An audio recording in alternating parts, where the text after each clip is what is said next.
Hey guys, and welcome to A Policeman's Life.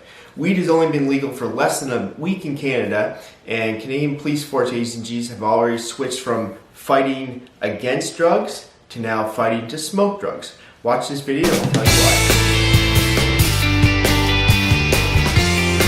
Police Association is firing back at Chief Mark Saunders' reefer rule. That rule states that members of the police force can't perform active duty within 28 days of consuming cannabis. That's why this is really not a really sound policy.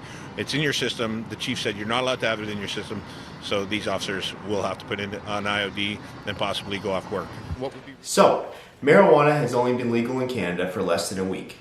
Now we see, I think it was a day ago, Toronto, which is one of Canada's biggest police forces, definitely Canada's biggest municipal police force.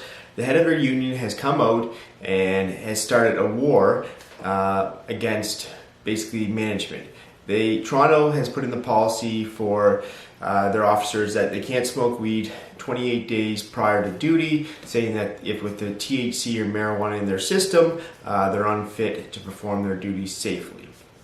So Mike McCormick, who is the head of the Toronto Police Union, has come out with a statement saying that he's going to inform his officers that if they come in contact with marijuana on the job, which is something that is very normal, especially now that it's legal, you'll see it parties, you'll see it on the streets. If those officers inhale the marijuana, allowing the THC to get in their system, Mike McCormick, the head of the police union, is saying that these officers need to file an on-the-job injury and then possibly go off for up to a month, the 28 days, to allow the THC to get out of their system. So I guess you'd go back to the doctor, you get tested.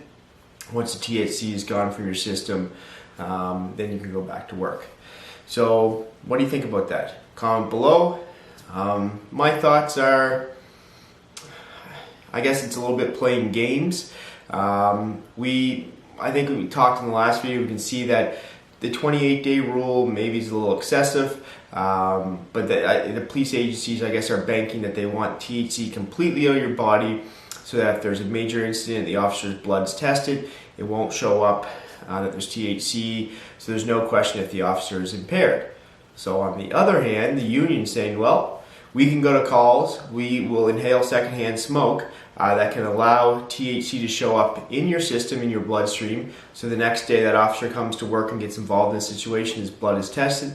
Now there's a bunch of questions about whether he was impaired, did he smoke the marijuana, so the union is saying we're going to put that to rest. The officer's going to go off on the-job injury until their blood's completely cleared. So basically this is just building up to where the two sides are going to have to come together and work something out here. The union saying they want fit for duty, so basically they can smoke marijuana whenever they want, as long as they show up to work ready to go, fit for duty. I guess we'll probably see a compromise, I think, which would be fair.